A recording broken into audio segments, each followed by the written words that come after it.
Saat ini Anda menyaksikan program Live Tribun News Update bersama saya, Alvin Wahyu Yulianto. Dua orang ditetapkan sebagai tersangka dalam kasus penyerangan dan pembakaran mobil polisi di wilayah Harjamukti, Kecamatan Cimanggis, Kota Depok pada Jumat 18 April 2025. Hal tersebut disampaikan langsung oleh Kapolres Metro Depok, Kombes Pol Abdul Waras pada Minggu 20 April 2025 sore. Untuk informasi lebih lengkapnya, Tribuners saat ini telah tergabung bersama kami, wartawan dari Tribun News Depok, yakni M. Rifki Ibnu Masih, yang telah tersambung bersama kami. Halo, Rifki. Halo, selamat siang. Baik, Rifki, bisa dijelaskan seperti apa penetapan dua tersangka terkait kasus pembakaran tiga mobil polisi di Depok, Jawa Barat, Rifki? Baik Tribuners dimanapun Anda berada, dapat saya informasikan langsung dari kota Depok, Jawa Barat, di mana pihak kepolisian berhasil menangkap dua tersangka dalam kasus penyerangan dan pembakaran mobil polisi milik anggota Satreskrim Polres Metro Depok, di mana dua tersangka ini diduga bertindak sebagai pelaku saat anggota Satreskrim Polres Metro Depok menangkap buronan berinisial TS, tepatnya di Kampung Baru, Kelurahan Harjamukti, Kecamatan Cimanggis, Kota Depok pada Jumat 18 April 2025.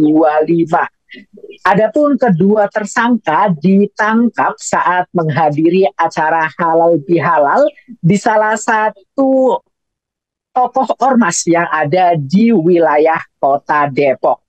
Menurut keterangan dari Kapolres Metro Depok sendiri, bahwasanya saat ini kasus penyerangan dan pembakaran mobil milik anggota Satreskrim Polres Metro Depok telah diambil alih oleh Polda Metro Jaya.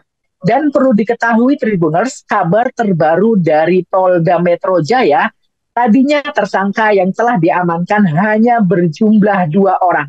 Namun pada pagi hari ini, pada hari Senin tanggal 19 April, pada hari Senin ini pihak Polda Metro Jaya baru saja merilis 3 tersangka baru.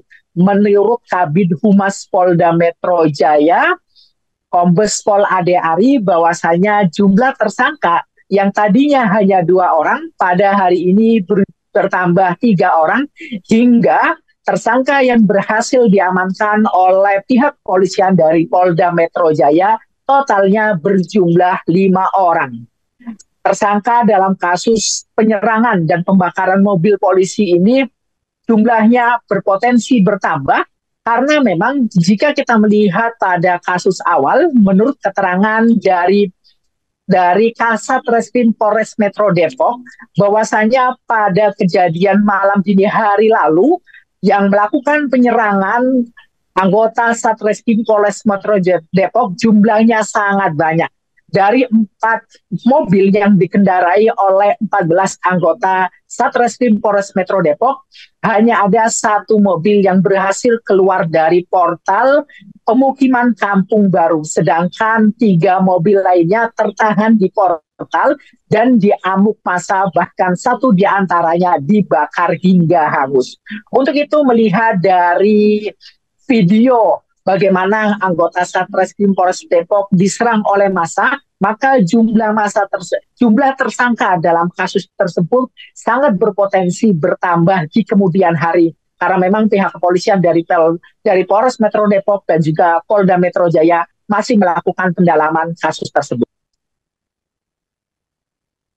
Baik, Rifki, terima kasih atas laporannya. Berarti terbaru Polda Metro Jaya telah menetapkan 5 orang tersangka, begitu ya? Kita tunggu lagi Benar. update ke depannya seperti apa penetapan tersangka-tersangka lainnya ke depannya. Terima kasih, Rifki Ibnu Masih, wartawan Tribun News Depok Biasa. atas laporannya. Selamat bertugas kembali. Terima kasih. Jadi terima kasih, hari ini kami dapat support dari beliau-beliau dari Kompolnas, tadi selaras dengan apa yang disampaikan oleh beliau, bahwa dalam kejadian yang kemarin perintah jelas dari Bapak Kapolri untuk melakukan tindakan tegas terhadap siapapun yang melakukan pelanggaran hukum, apakah ormas manapun, semua sama di mata hukum. Dan untuk proses hukum sementara berjalan, secara detail nanti akan kami sampaikan, karena ini juga mendapat backup langsung dari Polda Metro Jaya. Ada 2 tersangka yang sudah ditetapkan sebagai tersangka. Mungkin itu.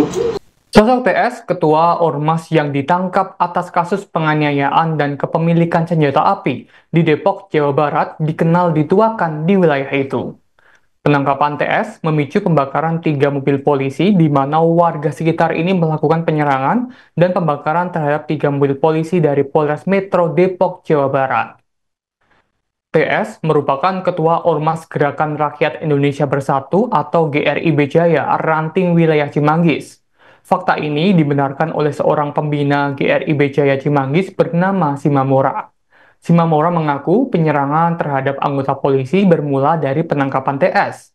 Massa diketahui sudah berkumpul sejak Jumat 18 April 2025 dini hari. Meskipun demikian, dirinya tidak mengetahui siapa saja yang terlibat dalam penyerangan di wilayah Depok tersebut. Kasat Reskrim Polres Metro Depok AKBP Bambang Prakoso membeberkan insiden bermula saat timnya berjumlah 14 personil dengan 4 mobil hendak menangkap TS. TS sebelumnya sudah dipanggil pihak kepolisian untuk dimintai keterangan. Namun, TS tidak mengindahkan hingga perlu dilakukan penangkapan. Polisi mendapatkan informasi TS sedang berada di Kampung Baru, Cimanggis, Depok pada Jumat 18 April 2025 dini hari. AKBP Bambang menyebut TS terjerat 2 kasus sekaligus. Satu kasus TS berstatus sebagai tersangka dan kasus lainnya sebagai saksi. AKBP melanjutkan, anggotanya tiba di lokasi kejadian sekitar pukul 1:30 waktu Indonesia Barat. Sedangkan informasi yang menyebut keberadaan TS ada di wilayah Kampung Baru benar adanya. Polisi pun segera meringkus TS. Terjadi pergumulan yang cukup sengit dan ada suara ribut yang cukup besar dan peristiwa itu segera diketahui oleh lingkungan sekitarnya. Warga yang mengetahui melakukan penyerangan terhadap personil pihak kepolisian. Situasi semakin tidak terkendali membuat polisi segera membawa TS ke dalam mobil. Warga yang melihat hal tersebut mengejar mobil rombongan pihak kepolisian. Satu mobil yang membawa TS berhasil tiba di kantor polisi. Namun, 3 kendaraan yang lainnya tertahan di lokasi yang dibakar atau dirusak oleh warga. Beruntung, anggota Satreskrim Polres Metro Depok tidak mengalami luka-luka yang berarti. Terima kasih. Jadi terima kasih hari ini kami dapat support dari beliau-beliau dari Kompolnas tadi selaras dengan apa yang disampaikan beliau bahwa dalam kejadian yang kemarin perintah jelas dari Bapak Kapolri untuk melakukan tindakan tegas terhadap siapapun yang melakukan pelanggaran hukum, apakah ormas manapun, semua sama di mata hukum, dan untuk proses hukum sementara berjalan secara detail nanti akan kami sampaikan, karena ini juga mendapat backup langsung dari Polda Metro Jaya. Ada 2 tersangka yang sudah ditetapkan sebagai tersangka. Mungkin itu secara detail nanti akan disampaikan. Terima kasih. Jadi terima kasih hari ini kami dapat Download Tribun X sekarang, menghadirkan lokal menjadi Indonesia.